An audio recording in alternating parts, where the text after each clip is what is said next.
काम दूसरों से करवाएं, लेकिन श्रेय खुद लें। विचार, अपने लक्ष्यों तक पहुंचने के लिए दूसरों की समझदारी, ज्ञान और मेहनत का इस्तेमाल करें। इस तरह से आप न सिर्फ अपना बहुमूल्य समय और ऊर्जा बचाएंगे, बल्कि इससे ये छवि भी बनेगी कि आप बहुत कार्यकुशल और तीव्र हैं। लोग आपको याद रखेंगे और आपके सहायक गुमनामी के अंधेरे में खोकर रह जाएंगे। दूसरों से जो काम करवा सकते हो, उसे खुद कभी न करें। शक्ति की कुंजी।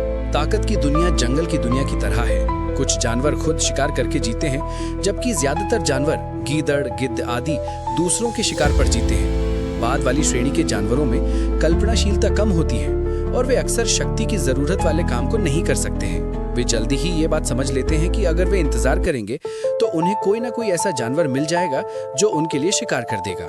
नादान न बने। इस समय जब आप किसी गधे की तरह काम कर रहे हैं, तो आपके ऊपर भी गिद्ध मंडरा रहे हैं और आपकी रचनात्मकता से फायदा उठाने का तरीका सोच रहे हैं। इसके बारे में शिकायत करना या आग बबूला होना बेकार है। बेहतर यह है कि आप खुद की रक्षा करें और इस खेल को निपुणता से खेलें। शक्ति का आधार स्थापित करने के बाद आप गिद्ध बन जाएं। इस नीति पर चलने से बहुत सा समय और मेहनत बच जाएगी। कलाकार पीटर पॉल रूबेंस के करियर के उत्तरार्ध में उनकी पेंटिंग्स की मांग बहुत बढ़ गई। उन्होंने एक सिस्टम बना लिया। वे अपने बड़े स्टूडियो में दर्जनों अच्छे पेंटर्स को नौकरी पर रखते थे। उनमें से एक कपड़े बनाने में माहिर था, तो दूसरा पृष्ठभूमि और इसी तरह से बाकी क्षेत्रों के विशेषज्ञ भी थे। उनके स्टूडियो में एक साथ बहुत से चित्रों पर काम चलता था। जब कोई महत्वपूर्ण ग्राहक स्टूडियो देखने आता था, तो रूबेंस उस दिन नौकरी पर रखे पेंटर्स को भगा देते थे। जब ग्राहक बालकनी से देखता था, तो उसे रूबेंस अविश्वसनीय तेजी और ऊर्जा से कई पेंटिंग्स पर एक साथ काम करते हुए दिखाई देते थे। ग्राहक हैरान रह जाता था कि ये व्यक्ति कितना असाधारण है, जो इतने कम समय में इतने सारे मास्टरपीस पेंट कर सकता है। यही इस नियम का सार है। काम दूसरों से करवाना सीखें और श्रेय खुद लें, ताकि लोगों को ये लगे कि आप में अनूठी शक्ति है। अगर आप हर काम खुद करना चाहेंगे, तो आपकी ऊर्जा खामखा बर्बाद होगी और आप थकान के मारे निढाल हो जाएंगे। ऐसे लोगों को ढूंढें जिनमें वे योग्यताएं और रचनात्मकता हो जिनकी आप में कमी हो।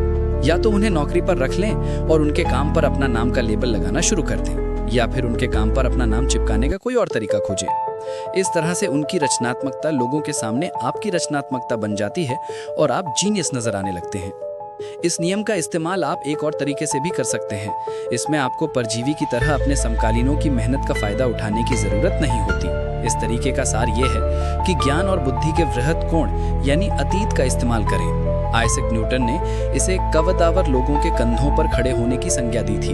उनका मतलब ये था कि अपनी खोज करते समय उन्होंने अतीत के लोगों की सफलताओं का सहारा लिया था।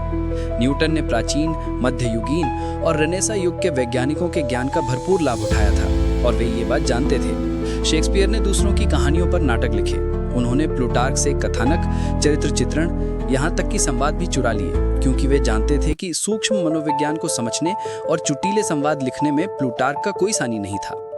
बाद के कितने सारे लेखकों ने शेक्सपियर से सीखा या चुराया है।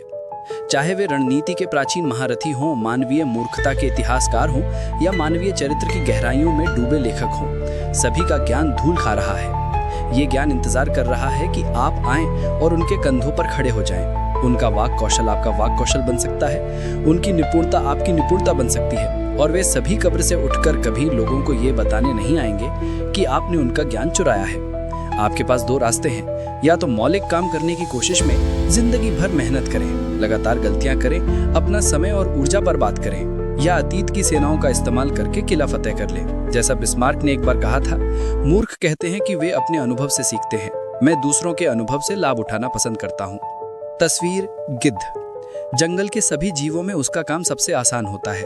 दूसरों की कड़ी मेहनत से उसका काम आसान बन जाता है। उनके मरने से उसे भोजन मिलता है। गिद्ध पर निगाह जमाए रखें। जब दूसरे कड़ी मेहनत करते हैं तो वे उनके ऊपर मंडराता रहता है। उसे बुरा न माने, बल्कि उसके साथ जुड़ जाएं। विशेषज्ञ की राय। इस छोटे से जीवन में सीखने को बहुत कुछ है और ज्ञान के बिना जिंदगी अर्थहीन है। इसलिए सबसे ज्ञान हासिल करना एक उत्कृष्ट तकनीक है। दूसरों की जी तोड़ मेहनत के बल पर आप महानता की प्रतिष्ठा हासिल करना सीखिए।